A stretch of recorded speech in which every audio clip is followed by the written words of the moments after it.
মাথায় তোমার মামা দেখালে কেমন তুমি খেলে মা গো দেখালে কেমন তুমি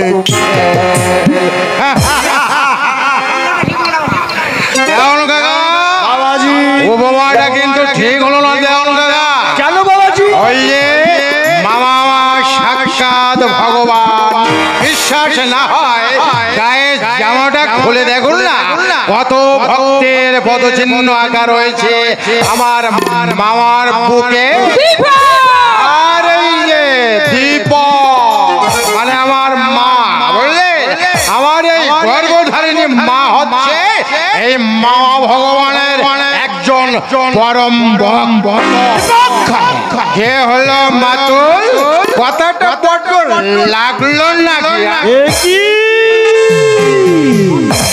কি বাবা তুমি মায়ের সামনে মদ না খেলে যাবে তোমাদের সামনে আসতে পারে না মাতুল বড্ড ভয় করে রত্নগর্ভা বুঝলে মাগো রত্নগর্ভা আমাকে পেটে ধরে না তুমি একেবারে রত্নগর্ভা হয়ে গেছো ছি বাবা দীপক তোমার মতো ছেলে এইভাবে মায়ের সামনে দাঁড়িয়ে মাতলামি করাটা উচিত নয় দেওয়ান কাকা বাবাজি এই সমাজের বুকে খুঁজে দেখুন দেওয়ান কাকা আমার মতো মাতাল আপনি হাজার হাজার পাবেন কিন্তু এমন গর্ভধারিণী মা আপনি এও খুঁজে পাবেন না আর এই যে মাতুল বুঝলেন মহাভারতের সকলে মাতুল এই যে কি বলে না সত্য ত্রেতা দাপর কলি মানে চার যুগের মধ্যে যে কজন নাম করা মাতুল আছে না তাদের মধ্যে একেবারে সকলের সেরা হচ্ছে আমার রণধীর মাতুল সভ্যতার মাপ করে দিয়ে মাপলে তুমি কিন্তু হেরে যাবে মাতুল আমি অবাক হয়ে যাচ্ছি তোমার ব্যবহারে তুমি যে এতখানি উচ্ছন্নের মতো নেমে যাবে এটা আমি কল্পনাও করতে পারিনি মাগো আর আমিও কল্পনা করতে পারিনি যে তোমার মতো মায়ের গর্ভে এমন অপদার্থ কুলাঙ্গার জন্মগ্রহণ দাঁড়াও দাঁড়াও আমি চাবুক নিয়ে আসি তোমার মাতলামি করার শাস্তি কি করে দিতে হয় আমি দেখিয়ে দিচ্ছি দাঁড়াও দাঁড়াও মা দাঁড়াও চাবুক আনতে হবে না চাবুক আনতে হবে না ওই সমস্ত চাবুক ঠাবুকে কিছু হবে না এই ছোট্ট জীবনটার মধ্যে যত জঞ্জাল জমে উঠেছে না মা এই মদেরটা পরিষ্কার করতে পারছে না আর তুমি চাবুক দিয়ে এটা পরিষ্কার করে দেবে দাদা দাদা দাঁড়িয়ে দেখছো কি ঘাট ধরে বের করে দাও মানসী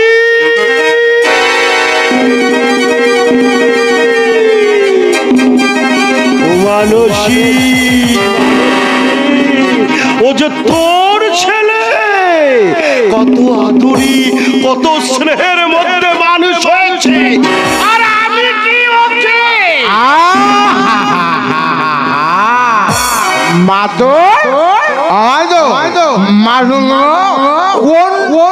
ভগবান যে তোমায় তৈরি করেছিল না মাতুল তা যদি একবার জানতে পারতাম তাহলে তার কাছে গিয়ে করজোড়ে নিবেদন করে বলতাম ওগো মামা সৃষ্টিকর্তা এমন মানুষকে তুমি কেন এই মর্তের মাটিতে পাঠালে মা যেমন স্বর্গের দেবতা শুনলি তোর হতভাগা ছেলের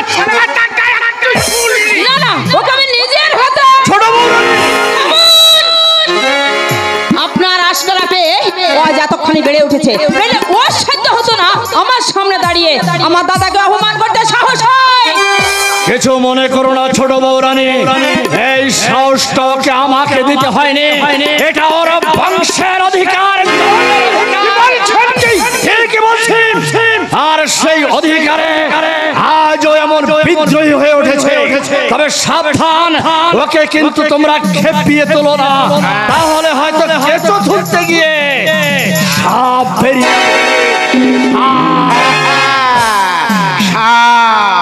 আর সেই সাপের ছবল থেকে তোমরা তো কেউ রেহাই পাবে না। এমনকি এই রাজবাড়ির ইট পাথরগুলো পর্যন্ত তার বিষে জর্জরিত হয়ে যাবে। তাই বলছি আমার সাবধান হয়ে যাও। এই যে মাতো ভালো হয়ে যাও, ভালো হয়ে যাও। ভালো হইতে কিন্তু পয়সা লাগে না মাদল। কি লাগে না? ভালো হইতে পয়সা লাগে না। ও মাদল গো, ভালো হইতে পয়সা লাগে না। ও মামা গো, ভালো হইতে পয়সা লাগে না। দিবা কথা শোন, কথা শোন, দিবা কথা শোন। শুনবো মাগো, আমি তোমার কথা নিশ্চয়ই শুনবো। কেন শুনবো না? বলতে পারো মাগো।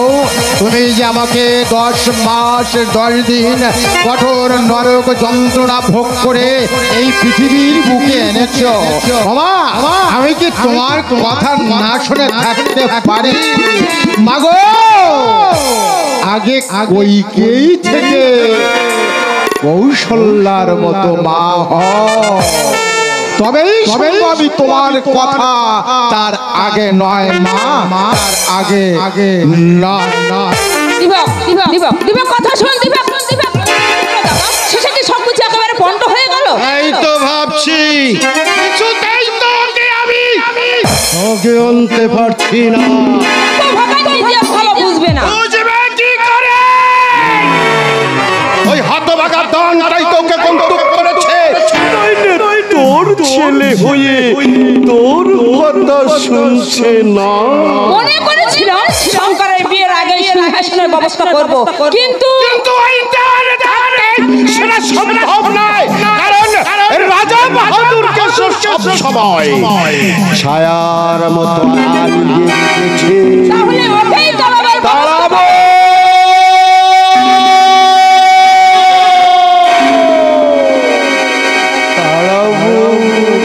এই বাড়ি থেকে তাড়াতে না পারি, এই পৃথিবী থেকে আমি তুই শুধু আমার কথা মতো কাজ করে যা।